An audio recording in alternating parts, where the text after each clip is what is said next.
The Bengal files এই যে cinema গত 5 তারিখে রিলিজ করেছে, গোটা বিশ্বে দেখা যাচ্ছে, কিন্তু বাংলাতে দেখার কোনো সুযোগ নেই। কারণ বাংলাতে যেসব হল রয়েছে সেখানে দেখতে দেওয়া হচ্ছে না। এক অদৃশ্য চাপ। মালিকদেরকে বললে ঠিকমতো করে কথা বলছেন না যারা হল মালিক রয়েছেন, আবার শাসক দল টিএমসি তাদেরকে বললে আবার এরকম বলা হচ্ছে আমরা কি বারণ করেছি। অদ্ভুত একটা ব্যাপার। আবার কেউ কেউ তো প্রকাশ্যে বলছেনও টিএমসির যে এই সিনেমা দেখা চলবে না। তো যাই হোক, কিন্তু বিকল্প তো নিশ্চয়ই কিছু একটা থাকবে। আমি শুনছিলাম আগেই যে যদি এখানে দেখতে না দেওয়া হয়, তো হলেতে যদি দেখার সুযোগ না করে দেওয়া হয়, যারা দেখতে চাইবেন তাদের বিকল্প ব্যবস্থা করা হবে। তবে আমি এমনিতে দেখছিলাম সোশ্যাল মিডিয়াতে চলে এসছে, আমাকেও দেখছি আপনাদের মধ্যে অনেকে পাঠিয়েছেন, লিঙ্ক পাঠিয়েছেন, কেউ ডাউনলোড করে পাঠিয়েছেন, হল রেকর্ডিং বা কিছু একটা মনে হচ্ছিল সেটা। যাই হোক, কিন্তু যে খবরটা আমি আজকে পাচ্ছি দর্শক, এই যে ট্রেলার যেটা আর কি আপনারা দেখছেন, সেটা তো রিলিজ করতে দেওয়া হচ্ছিল না এই বাংলাতে। তো যেটা খবর দর্শক, যে একটা ব্যবস্থা হচ্ছে কলকাতাতে আপাতত আমি শুনতে পাচ্ছি, যে যারা দেখতে চাইবেন, বা হয়তো সকলকে সুযোগ দেওয়া যাবে না, কারণ একটা হলে তো একটা ক্যাপাসিটি থাকে, কিন্তু তবুও বলবো যে একটা ব্যবস্থা কিছু হচ্ছে।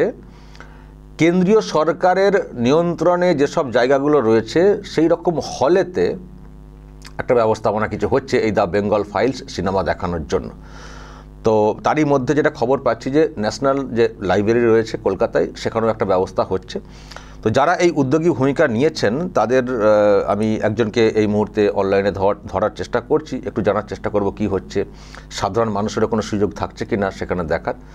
তো আপনারা অনেকেই চেনেন, প্রাক্তন এমপি এবং বিজেপি নেতা এবং একটা সাংস্কৃতিক যে সংগঠন রয়েছে খোলা হাওয়া, তার অন্যতম দায়িত্বপ্রাপ্ত একজন স্বপন দাশগুপ্ত এই মুহূর্তে আমার সঙ্গে অনলাইনে রয়েছেন।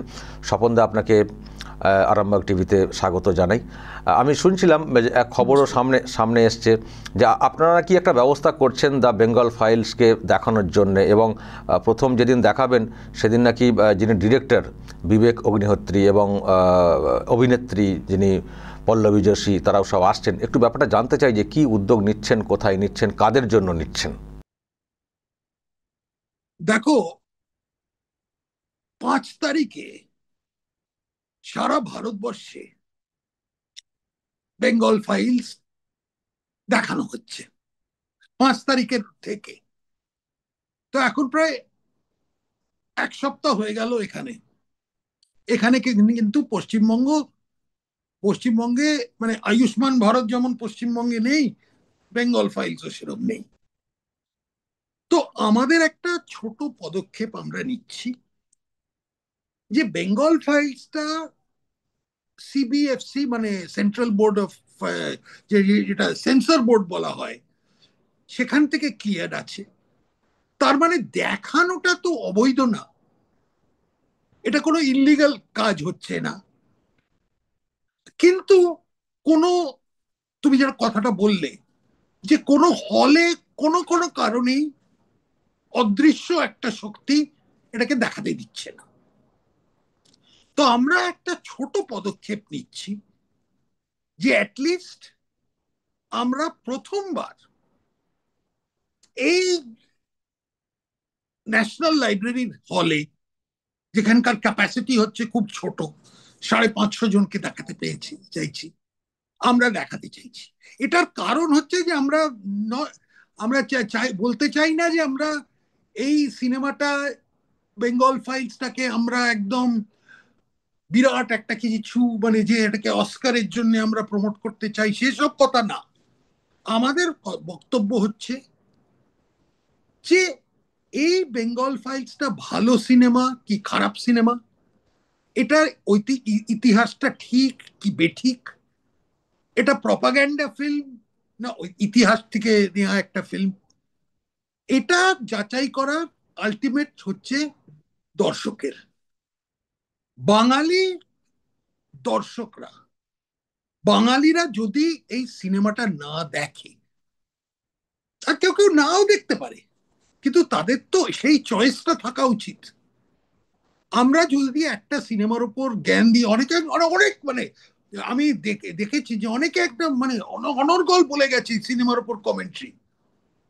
আমি ব্যক্তিগতভাবে সিনেমাটাকে দিল্লিতে দেখেছি, কিন্তু অনর্গল ভাবে লোকে বলে যাচ্ছে সিনেমাটা রিলিজ করার আগে থেকে যে এটা খুব খারাপ, এই ওই হেন তেন, এটা ইতিহাস বিকৃত করা হয়েছে এটসেট্রা।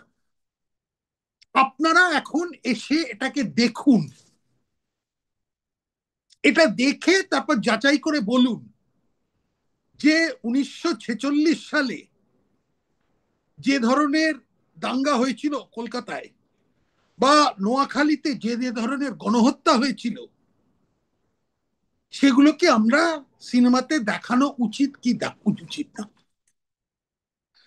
আমাদের বাঙালিদের একটা আমাদের ইতিহাসটা একটু জানতে হবে। সেই ইতিহাসটা হয়তো ইতিহাসের বই থেকে মানে আইডিয়ালি জানা উচিত, কিন্তু বিভিন্ন কারণে ম্যাস কনজামশনের জন্য সেটাকে সিনেমার মাধ্যম দিয়ে আমরা জানতে পারি।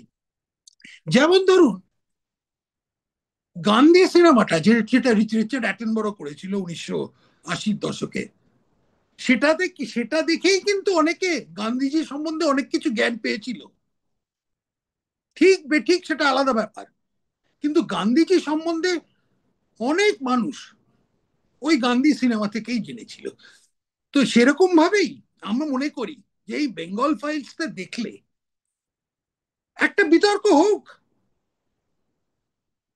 কেউ কেউ যা ইচ্ছে মানে এখন অনেক রকম মতামত হতে পারে, সেই মতামত হোক, যত মত তত পথ। তো এই যে আমরা 1946 সালে যেটাকে গ্রেট ক্যালকাটা কিলিংস বলা হয়, বা নোয়াখালীতে যে ধরনের গণহত্যা হয়েছিল, সেগুলো কি আমরা একদম ইতিহাস থেকে মুছে দেব? আমরা তাই জন্য একটা ছোট পদক্ষেপ দিচ্ছি, সুশীল সমাজের কিছু কিছু কিছু ব্যক্তিকে ইনভাইট করে, এটা পিওরলি বাই ইনভিটেশন, 550 জন লোককে আমরা বলছি আপনারা দেখুন, তারপরে একটা যাচাই করুন কি ধরনের এটাকে দেখানো উচিত কি না। আর আশা করি, আমরা মনে করি যে এই যে চাপটা সৃষ্টি করবে, তাতে অনেক সিনেমা হলের মালিকরা হয়তো বলবে যে ঠিক আছে আমরা দেখাতে চাই, কিন্তু আলটিমেটলি তাদের তো ওই প্রফিট মোটিভ, কোনো একটা কিছু যদি চলে, তার কোনো আকর্ষণ থাকে, তাহলে তারা ঠিক দেখাবে, সে কেউ সেটাকে আটকাতে পারবে না। কিন্তু খুব জরুরি একবার এই যে ব্লকেট সৃষ্টি করা হয়েছে, এই ব্লকেটটাকে ভাঙা। তো এইটার জন্য আমরা খোলা হওয়া থেকে, আমাদের সংগঠনের নামই খোলা হওয়া, তার মানে হচ্ছে সব রকম মতামত, একটা পরিবেশ তৈরি করা যেখানে সব রকম মতামত চলতে পারে। একটা মানে গণতন্ত্রের হত্যা এরকম ভাবে আমরা হতে দিতে চাই না।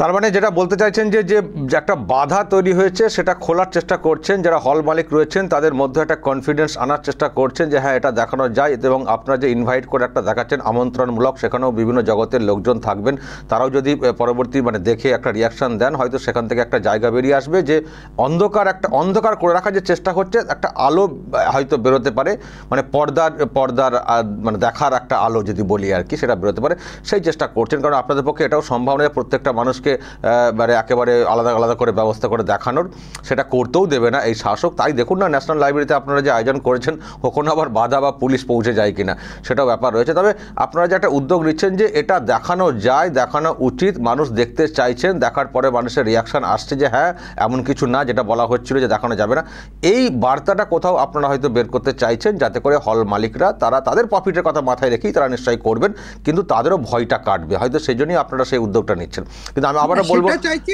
তাছাড়াও একটা ইতিহাসের একটা জিনিসের নিয়ে একটু চর্চা হোক। অনেক রকম মতামত আছে, ঐতিহাসিকরা একরকম জিনিস বলে, একটা মানে ফোক মেমোরি থেকে আরেকটা হচ্ছে।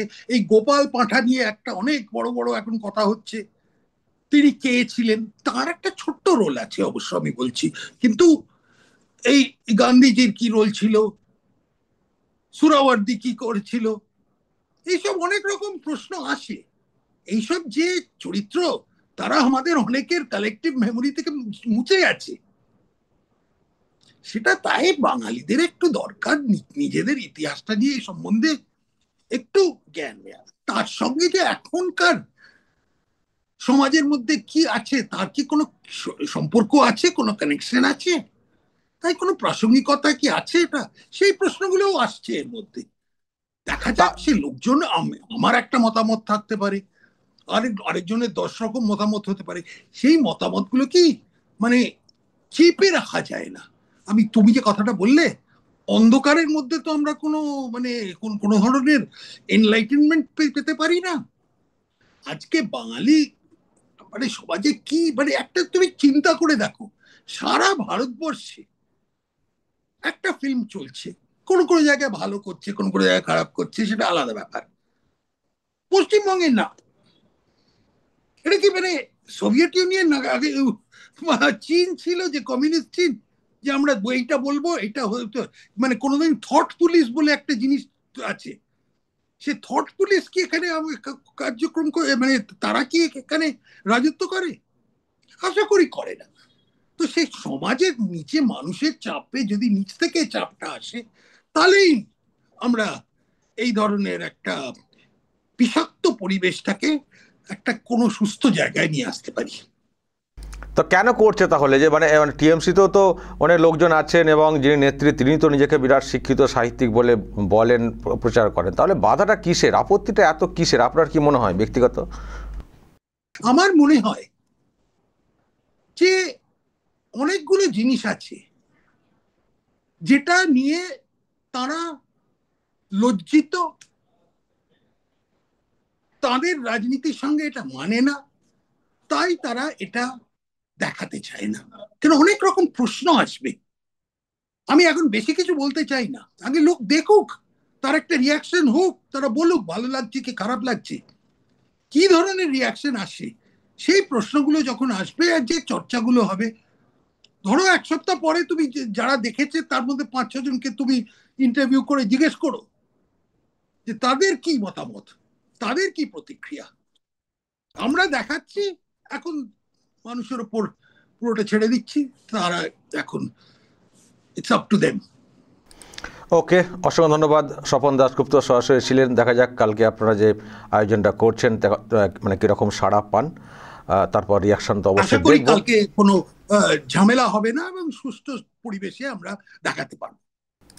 দেখা যাক, আমি তো ততটা বিশ্বাস করতে পারছি না, ভরসা করতে পারছি না যতটা আপনি রাখছেন আপাতত এখনো পর্যন্ত। দেখা যাক কি হয় আগামীকাল এবং কি রিয়াকশন আসে, যারা দেখবেন সেই সিনেমা সেটাও দেখতে হবে। ভালো থাকবেন দর্শক। শুনলেন স্বপন দাশগুপ্ত, ওনারাই আয়োজন করছেন। যেটা বলতে চাইলেন যে আমরা রাস্তাটাকে উন্মুক্ত করতে চাইছি, যে বাধা যেভাবে আটকে রাখা হচ্ছে সেটাকে খোলার চেষ্টা করছি। ওনাদের সংগঠন আছে খোলা হাওয়া, তো ওনারা একটা উদ্যোগ নিয়ে সেই বাধাটাকে খোলার চেষ্টা করছেন, যাতে করে গোটা রাজ্য জুড়ে দেখানোর মতো একটা পরিবেশ তৈরি হয়। কিন্তু দেখা যাক ওনাদের উদ্যোগ কতটা সফল হয় বা কতটা সফল করতে দেন এই রাজ্যের নেত্রী। দর্শক বলবেন যে উদ্যোগ নেওয়া হয়েছে, এবং যদি আরও কিছু বলার থাকে এই নিয়ে অবশ্যই বলবেন। কমেন্ট বক্সে নজর রাখবেন আরামবাগ টিভিতে।